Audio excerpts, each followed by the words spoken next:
इष्ट रूप में देख रहे, माने जिनके रही भावना जैसी और प्रभु मूर्त देखी तेनो तैसी। तो जिस भाव को लेकर के बैठा हुआ है उस भाव से आज भगवान के दर्शन कर रहा है। अब राम लक्ष्मण उस समय तक पहुंचे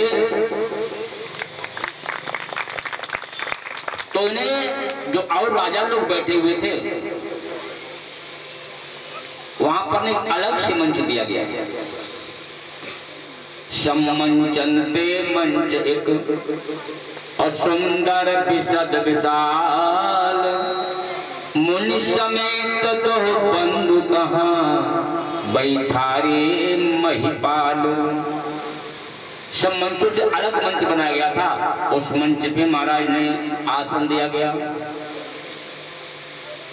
गुरुदेव ने जनक जी से कहा कि भाई ये बताओ देश देशांत के अंदर पाल आए हुए हैं, क्यों आए हैं, किनके लिए आए हैं? बोले धनुष युद्ध के लिए आए हैं, सीता के लिए। कहने के पहले सीता को बिठाओ सामने सबके, उसके बाद बताओ इन सबको।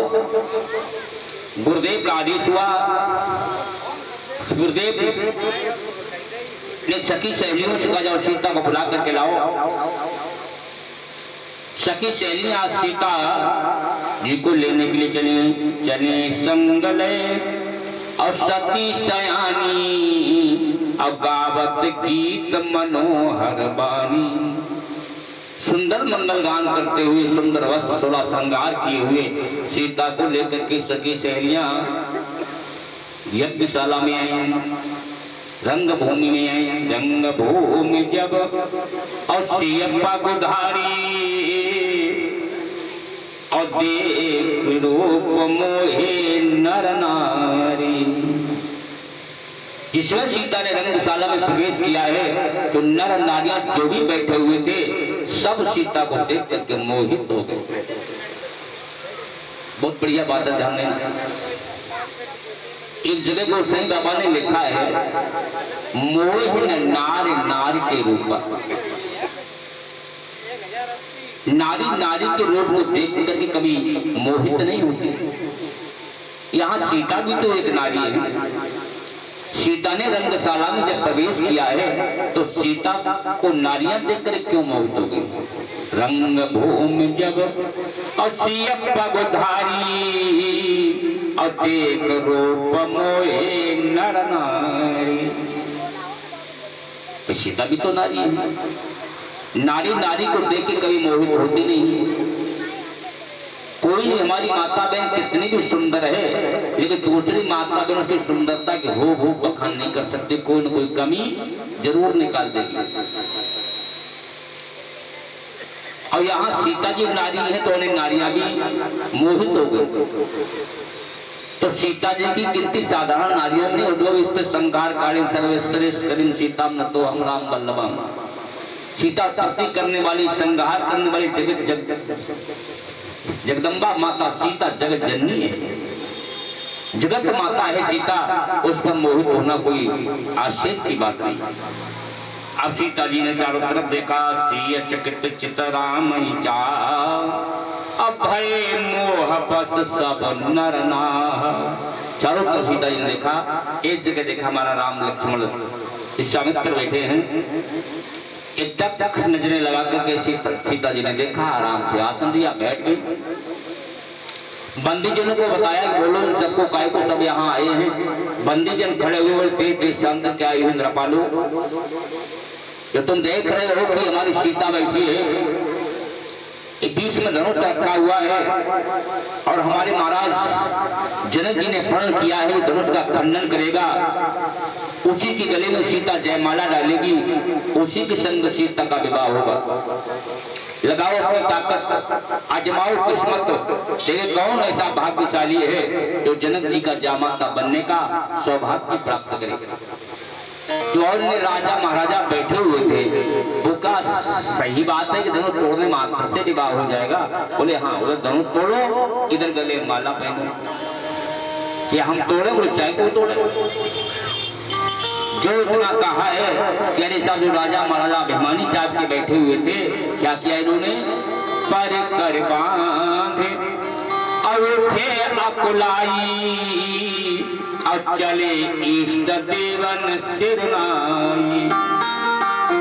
परिक्रमा ने दुपट्टा करे लो बांधो कमर में और अकुलाए के भाग खड़े हुए धनुष के पास क्या कर रहे, दंड बैठके लगा रहे, तामा के ताके तक और से बधन धरही और उठही न कोट भात बल करही।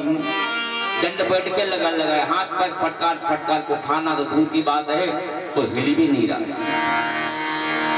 लेकिन जिन जो अच्छे विचार के लोग बैठे हुए थे वो धनुष के ओर पास भी नहीं जा रहे। यहाँ कामा के धन मूर्धन उठे न चले ल जाए और मनई पाई बट बाहुबल अधिक गरुआए। घमंडी गमन देख करके धनुष और भारी हो रहा है और भारी हो रहा है।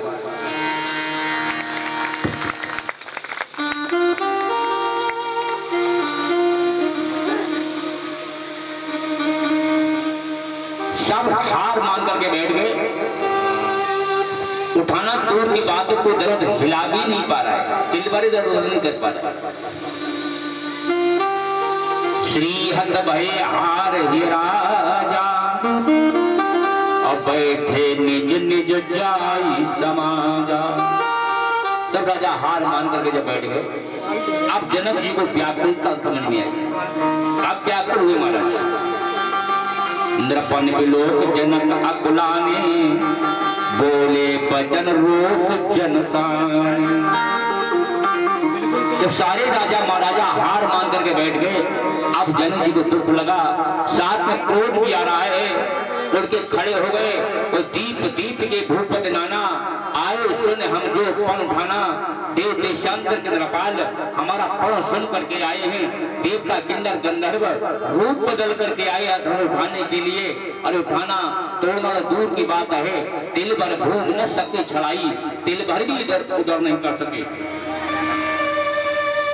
अरे हम तो ये समझ रहे थे किसी माता ने वीर बांकुरा योद्धा को जन्म दिया होगा, तो योद्धा बलशाली वीर आएगा, धनुष को तोड़ेगा, हमारी सीता को ब्याह करके ले जाएगा। लेकिन हमें ऐसा लगता है माताओं ने वीरों को जन्म देना ही बंद कर दिया। जन को माँ के भटमानी, वीर विहीन महिम में जानी, लगता पति वीरों से विहीन हो गई है।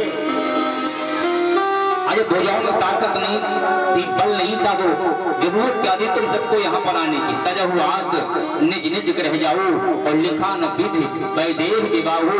लगता विधाता ने हमारी सीता का विवाह नहीं लिखा किस्मत में, सब चले जाओ यहाँ से। और मुझे पहले मालूम होता माताओं ने वीरों को जन्म देना बंद कर दिया तो ऐसा प्रण हम कभी नहीं करते। आज मेरे समझ में आ गया कि वीर विहीन मही में जानी, पति वीरों से विहीन हो गई। सब तो सर झुकाए हुए बैठे हैं, लेकिन उन्हीं वीरों में एक वीर और बैठा हुआ था, उससे नहीं सहन हुआ। माँ के लखन कुटिल बेबहू है और रक्त फरकत नैन रिसऊ है। लक्ष्मण भैया को नहीं बर्दाश्त करके खड़े हो गए। बोले क्या कहा जनक, क्या कहा जनक तुमने? वीर विहीन मही में जानी, पति वीरों से विहीन हो गई।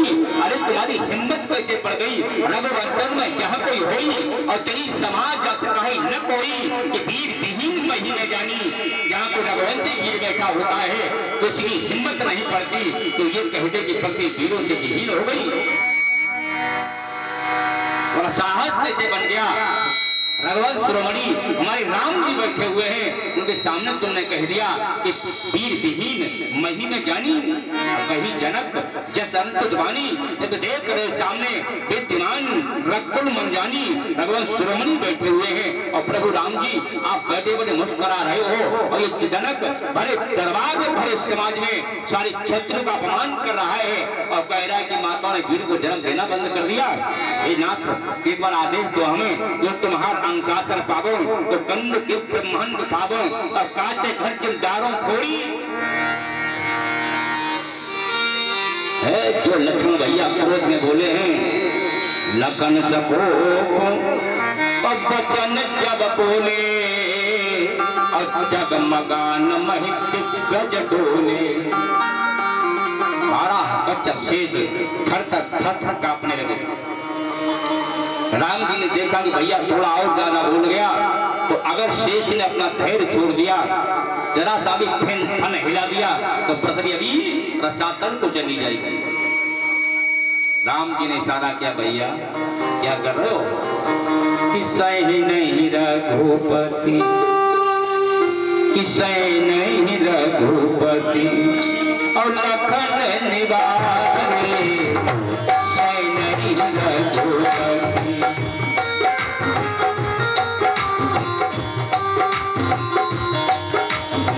किसै नहीं रघुपति लखन निवारे, प्रेम समेत निकट बैठारे, प्रेम समेत।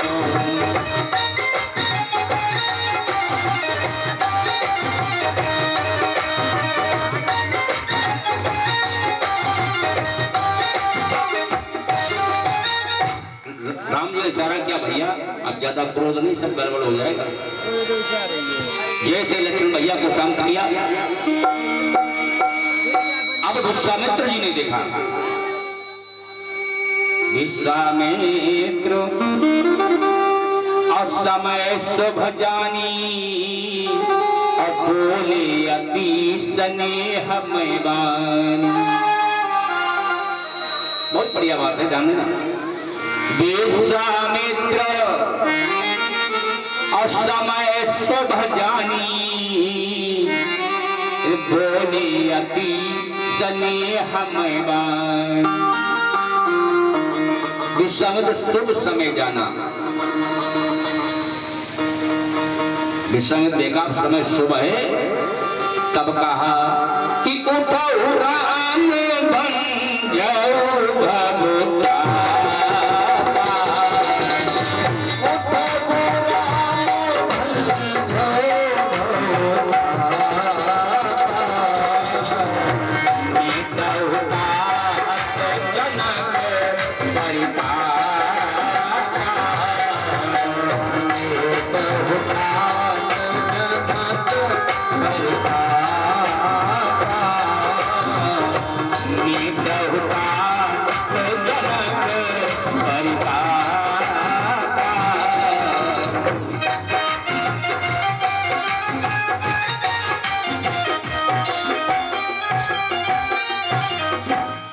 जब विश्वामित्र समय शुभ देखा, तब कहा उठो राम भंजो कब चापा।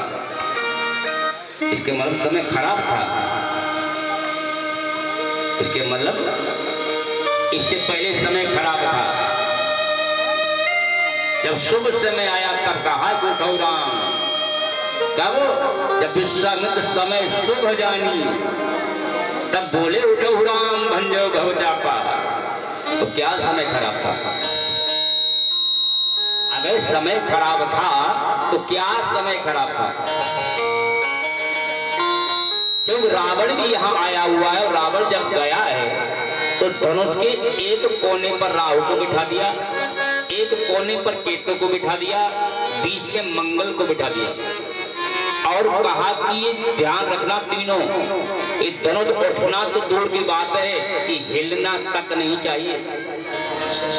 और अगर धनुष उठना की हिल गया तो तीनों की खैर नहीं, उल्टा लटकाएंगे लंका में। इसलिए जकड़े पकड़े दागे बैठे राहु जाको। तो राहु की तो मंगल ने कहा हमारा कब लो बैठे रहे, कल लगे जब तक भजाए ना जाओ तब लो बैठे रहियो। जो नहीं आगे राजा जी ना कहे भगाओ यहाँ से, तब तक भजियो बोलते मत, दोनों तक पकड़े बैठे रहियो। अब भजाए कोई भजाइयो। तो जब तक महाराज राजा महाराज धनुष उठाते रहे, तब तक महाराज राहु की तो मंगल धनुष को जकड़े पकड़े कस के बैठे। और जब सबरे हार मान के बैठ गए, श्रीहत भय हार ये राजा, अब बैठे निज निज जाई समाजा। अब जनक जी उठे, अब बोले कि हम तो ये समझ लिया था माताओं ने वीरों को जन्म दिया होगा, दीप दीप के भूपति नाना आए सुन हम जो पंथाना। पठान हमारा पढ़ जान के सब लोग यहाँ आए, लेकिन मुझे नहीं पता था वीरों को जन्म देना माताओं ने बंद कर दिया। चलो सब भगव यहाँ कहुआस निज निज रह जाओ, लिखा न विध पै दे दिवाओ, सब जाओ यहाँ कहू जरूरत नहीं है। तो और तो कोई नहीं को ये तीनों के बजे चले गए। जनक जी ने कहा था हुआस निज निज रह जाओ, सब जाओ अपने अपने घर। तो राहु के तो मंगल तीनों उठे और तीनों महाराज चले गए। अब देखा विश्वामित्र ने राहु की, मंगल की, केतु की